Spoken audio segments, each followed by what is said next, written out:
In the last part I looked over Call of Duty 4, World at War and Modern Warfare 2. Here's a link in case you missed it. Now in part 2, it's time to take a look at Black Ops and Modern Warfare 3. Welcome to Port Patrol, the show where I look at weird, interesting or knockoff ports of video games.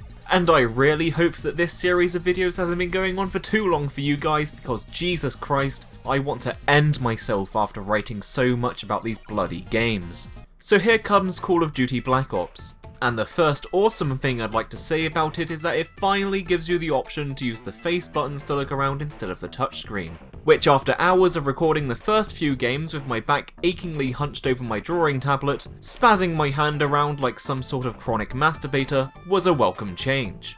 And then about 5 minutes later I threw that shit in the trash because bloody hell it was awful. The default camera speed moves way too slow, but increasing it by any amount will make you overshoot everything you do. There is some sort of auto lock-on when aiming down the sights, which works about 20% of the time, but on most occasions is either locking onto a dead enemy, or just some random nothingness in the sky. So, apart from a completely optional control scheme which most people won't even know is in the game, what else is wrong with it? Well, for one thing, the game feels incredibly rushed, and considering the developers only have a year to make these games, it wouldn't surprise me if that was the case. Is it the infinite throwing knives? Is it the pump action shotguns that you can expel all the shells in about half a second with? Is it the fact I can see where they didn't bother to properly model the hands if I walk in a certain direction? Indeed, it is probably all these points, but most importantly, I feel it's the fact that the game just doesn't play as well as Modern Warfare 2. The guns are incredibly awkward to use. From the before mentioned shotguns, to some of the most inaccurate weapon sights I've ever seen in a first person shooter. It feels like they went out of their way to make all the guns have something annoying about them. Speaking of, I'd like to put forward a nomination for the most pathetic gunshot noise ever put in a video game. I'll accept my award in the mail, thank you very much. It's very funny that the only guns I actually liked using in this game are the ones they reused from World at War. The HUD on the bottom screen is also a lot less intuitive to use than the last game. Though it added helpful features like having both guns on screen at once and a 180 degrees turn function, the area you can tap to aim down the sight has been reduced, and overall the interface as a whole is just less appealing to use. This game also adds stealth to the series. Oh good. Now I'm just gonna go ahead and say that I really hate the forced stealth sections in Call of Duty. Call me a short attention span autist all you want, and I'm sure you will, but when the game is built around having satisfying shooting mechanics, the moment it takes that away from me just annoys me to no end. It's the same thing in other first-person shooters. Far Cry 3 with the missions where you have to assassinate someone but only with the knife, honestly makes me wish there was a button to turn that knife on myself. So, needless to say, I was less than thrilled when I reached this section of the game. It's annoying enough when these missions are actually pulled off half decently, but here the enemies are so brain-dead stupid they don't even notice the entire kitchen's worth of knives I'm throwing past them. The game is also somehow harder than Modern Warfare 2, I'm honestly not sure how they did it. The introduction of bolt-action rifles, odd that they do that now and not in World at War, but whatever, means that enemies can kill you in literally 2 shots now. On top of this, one shot from seemingly any gun in the game puts you down to critical health. No, not now. Fuck's sake. I wish I never said nice things about you now, Black Ops. That's a pistol! That's a pistol and it got me down to half health. Sod off. Where's that coming from? Oh! No! Oh. Alright, come on. Fuck off.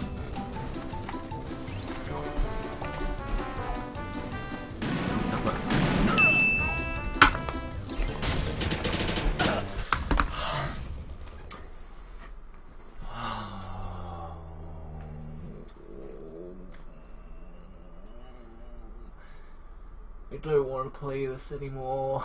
And did I mention how rushed this game feels? I did?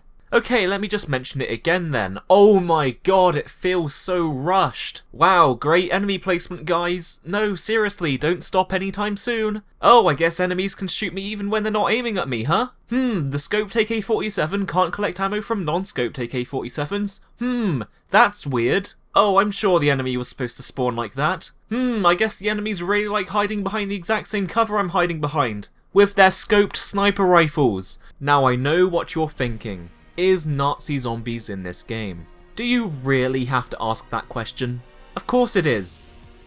You silly goose. Now you can play some of Nazi Zombies' most iconic maps, such as Temple, Facility, and the all-time classic, House. Have you ever wanted to play Nazi Zombies in a map so small the zombies are practically stroking your rectum the moment they spawn in? How about Nazi Zombies where one hit from the zombies will down you?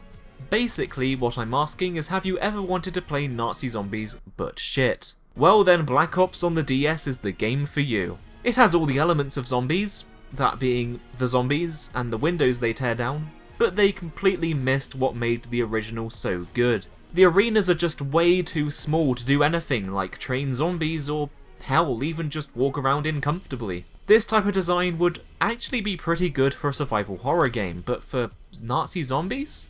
Just no. All that said, Black Ops isn't really that bad of a game. I'd say it's still better than Call of Duty 4, but it has so many issues and problems that I can't say it's better than the other two. It did add some cool stuff like missions where you pilot a jet and blow the ever-loving crap out of anything that moves, but really that isn't enough to save it from the rest of the game. Now, this series has gone on for long enough, and this would be where I'd like to end it, but it was while writing this video that I remembered that Modern Warfare 3 on the DS was a thing that happened. I had sorta stopped caring about Call of Duty on the DS by the time it came out, so it totally flew under my radar. This puts me in an awkward position, because I've fully played all the other games, multiple times in fact, but I can only really give my first impressions with Modern Warfare 3, so keep that in mind for this next section. Maybe in the future, if anyone cares, I'll make an addendum video, which will further flesh out my thoughts on the game once I've had more time to play it. And what I basically mean by that is I am almost certainly never going to make that video. Straight off the bat, the game still feels incredibly similar to Black Ops. Same manky interface, same small ADS button so I keep on accidentally throwing grenades at walls. It also feels rushed like Black Ops did, but in a slightly different way this time. In Black Ops, the whole game felt pretty rushed. The guns were toss, the graphics were, well, and overall it was a big step down from Modern Warfare 2. Modern Warfare 3, on the other hand, I would argue has the best gunplay the series has had. All but one of the guns feel very satisfying to use. The enemies also no longer instantly destroy you the moment one molecule of your body moves from behind cover. They still do the same amount of damage as Modern Warfare 2 and Black Ops, but are now a lot less accurate, which I think strikes a nice balance and makes the game a lot less frustrating to play. Now, the reason I say all but one gun is about 80% of all the guns in this game are taken from the older games. So you have the good guns like the AK-47 and the huge machine guns from Modern Warfare 2, some smaller guns like the Scorpion and the Uzi make a return from COD 4, but then on the other side of the spectrum you have the M14, once again reprising its role of having the single most pathetic sound effect in any game ever. People joke about the console Call of Duties being rehashed, but you haven't seen anything yet. About 80% of the guns, most of the sound effects, animations, voice actors, and hell, even entire character models have been taken from the older games. Now this all sounds pretty bad, and yeah it is. But at the same time, I feel it was almost beneficial for it, as the time they saved not having to remake all these assets feels like it was put into making the content that is new much more detailed and just better than in previous games. The locations you visit are much more varied and interesting. It's no longer generic warzone in desert, generic warzone in city, factory. We get stuff like urban warfare and snow. There's a whole lot of that in this game. There's a lot of snow. There's even been attempts to modernise the gameplay itself, which in most cases made it worse, but hey, at least they tried. For starters, the campaign is now much more dialogue and scripted event heavy. There's a lot less of you just being dumped in the level and fighting your way to the end. Now there's a whole lot more of sneaking behind patrols, stealth sections, and that stupid, dumb thing they do where there's always two targets, and you have to take them out at the same time, except you don't, because if you don't then the other guy will take them out anyway. I don't know, some people might like these additions, but personally I thought there was a charm with the simplicity of the older games. These types of sneaking avoid contact missions really don't add much to a game where the best part is actually shooting people.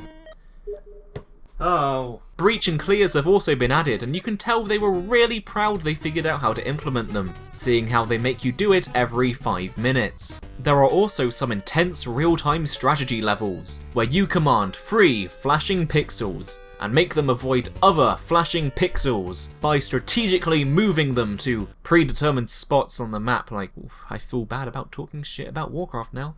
Even the characters themselves are a bit more interesting, no longer just being generic soldiers. And by that I mean, they added banter.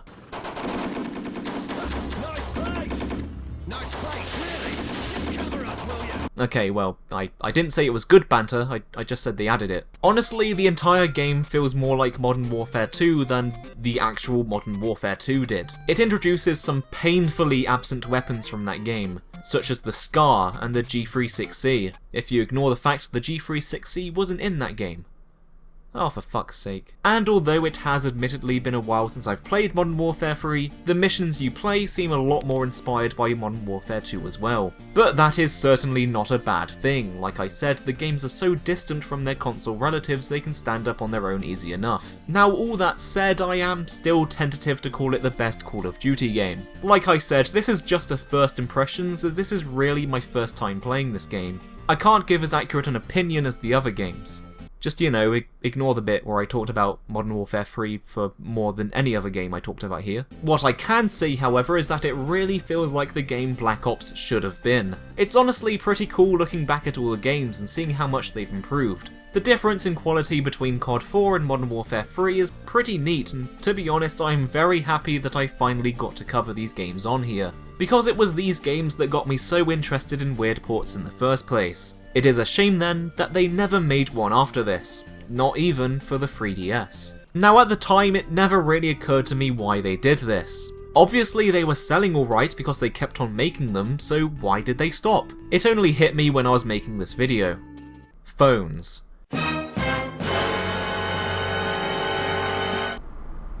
Playing all these on the same handheld, it really didn't occur to me just how far technology had improved when, you know, all of these look like something from 1998. Think back to 2007, when Call of Duty 4 came out, when mobile phones were pretty shit.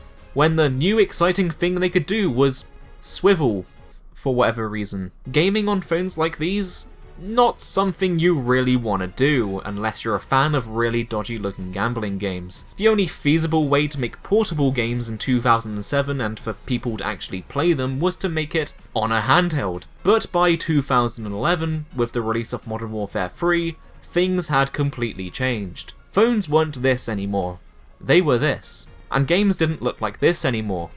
They looked like this. Modern Warfare 3, despite being the best of the DS games, got ravaged by review sites, because of first-person shooters that aspired to be Call of Duty on mobile far exceeded it. I mean, just look at the difference between Modern Warfare 3 and Modern Combat 3. Modern Combat 3, despite being an incredibly blatant rip-off, far surpasses the DS original in terms of not only graphics, but also other aspects like level design, variety in guns, and general production value. It was no longer viable to continue making Call of Duty like this anymore, so they just stopped. And well, I guess I should be thankful in some ways, because if they hadn't, these videos would have gone on for much, much longer. Although I wish it didn't have to end on such a fucking depressing note.